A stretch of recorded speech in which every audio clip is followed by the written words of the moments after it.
program is brought to you in association with First National Bank of Botswana. FNB, how can we help you?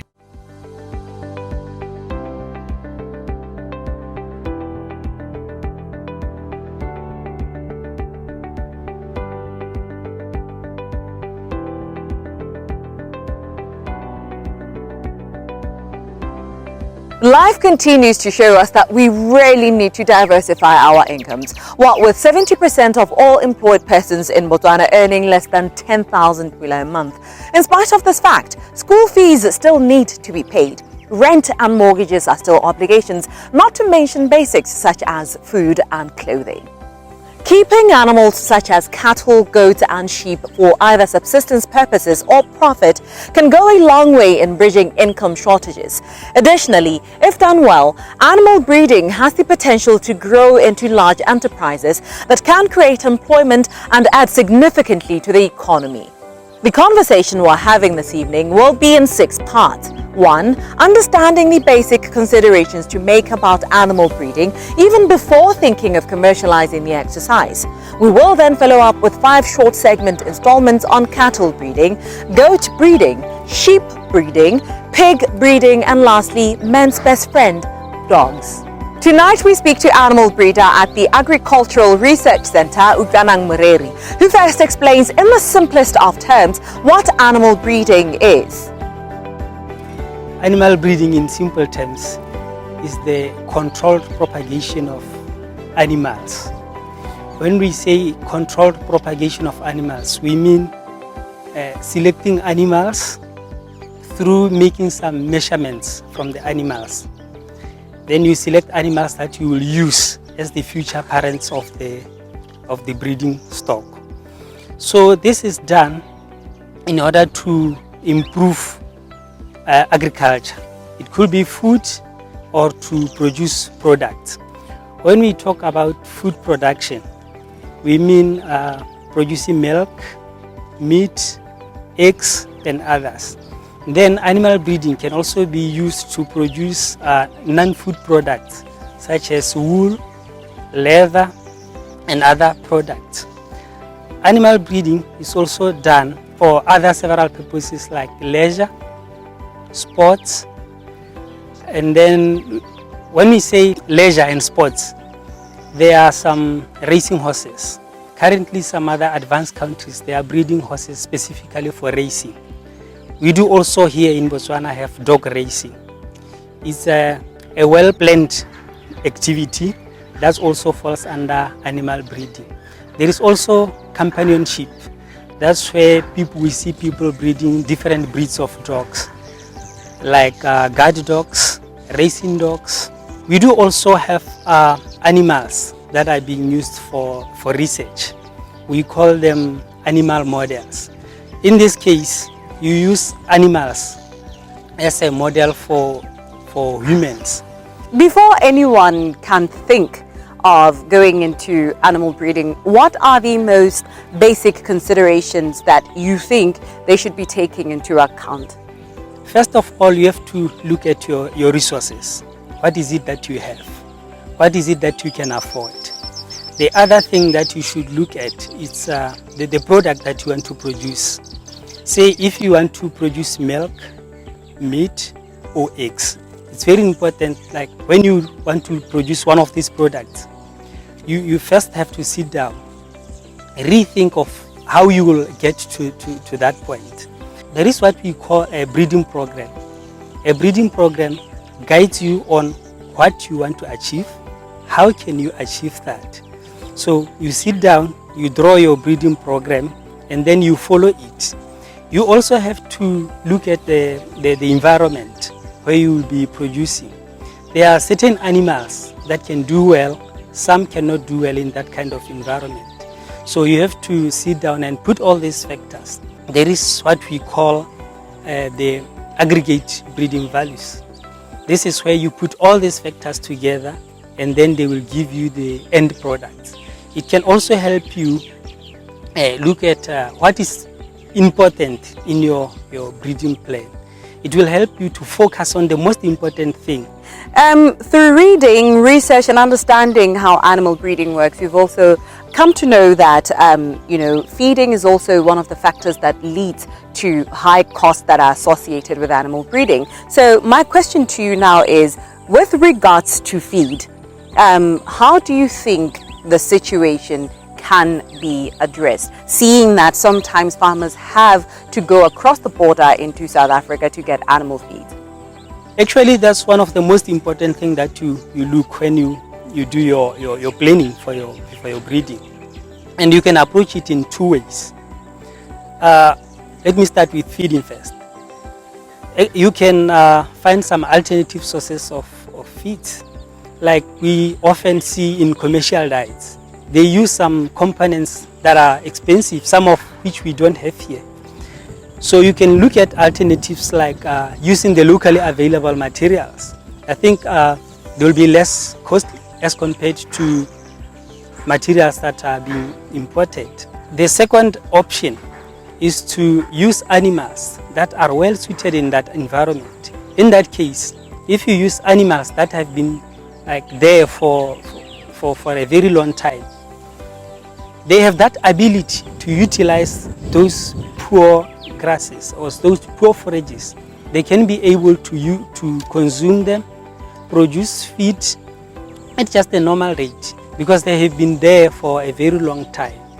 What is important in animal breeding is for animals to produce offspring. So if animals can take in poor feed and produce offspring, those animals are doing quite well in that environment. There is also what we call locally adapted breeds. In this case here, you can bring animals from wherever you wished in order to improve your herd. But then those animals, they need to go through selection. You can breed them for several generations, say up to 6 generations. After that, then we can say they are locally adapted because they have been there for a considerable period of time. Now they have shown that they can survive in that area. So that's another way of keeping animals that can survive well under different conditions.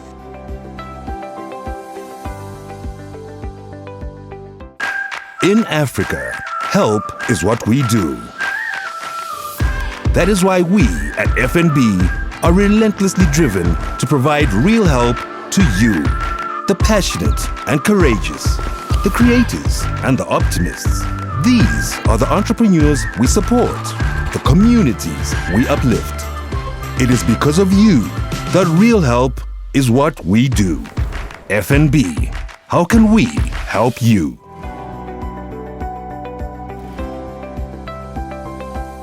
In terms of percentage, South Africa has a smaller population of farmers than here in Botswana. Yet, their agricultural sector is more successful than ours. What does Morere attribute to that disparity or difference? I'll say one of the reasons is the scale of production. When you look into our area here in Botswana, around 50% of our population being farmers. But then you'll find out that 80% of them are just subsistence farmers and 20% are commercial farmers. From this population, a number of people are producing small quantities of animals. When you look into South Africa, they produce in large quantities.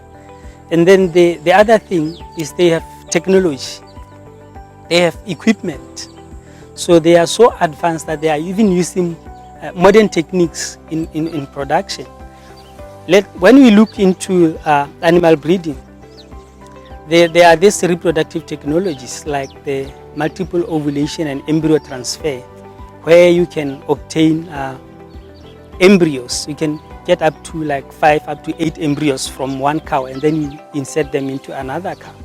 From there you can get a large number of animals, of which here in Botswana we are still at an infancy stage. We do have quite a few farmers doing that. And then the other thing, when you look at recording, in South Africa they have like what they call the stat book.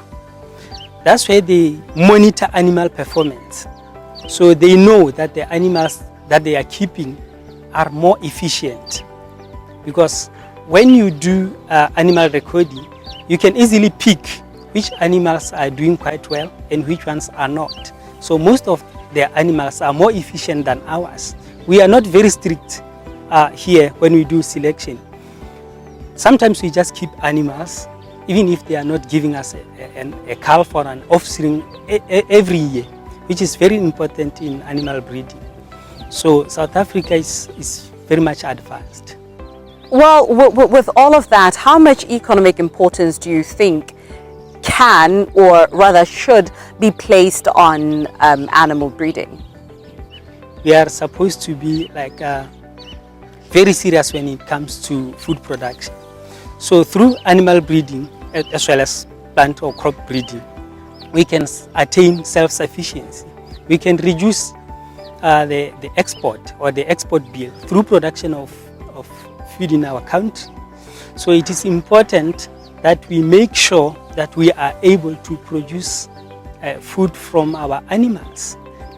That's where now we need to put more emphasis into our breeding plans, into our breeding schemes, so that the outcome of those schemes are significant to reduce the import bill in our country. Well, to attain that food security through animal breeding, what animals then are better suited to be bred here in our country, especially looking at our semi-arid climate? There are these animals that they call them tropically adapted animals. So these are animals that have been there in the tropics for a very long time. When we take example of those animals, is the local or indigenous animals that we see here. If I give an example, we have Tswana cattle, Tswana sheep, goats, pigs and chickens. Another thing is using of locally adapted animals. These are animals that have been brought in but have been there for a long time, for a sufficient time that they can adapt to those environments. And then another one is use of crossbreeding. Crossbreeding is one way of improving food production or production of your animals through using two different animal breeds. Most people, they use one locally adapted breed and one exotic breed. This is to bring complementarity between the two breeds, because we know that locally adapted breeds, they can survive very well under harsh climate conditions. And then the exotic breeds, they are growing fast, they have more production, but they are susceptible to bad weather conditions. So it's important maybe to bring those attributes of fast growth to the locally adapted animals, so that the offspring can grow faster than the locally adapted animals. In that case, this offspring, they do better, but at lower cost.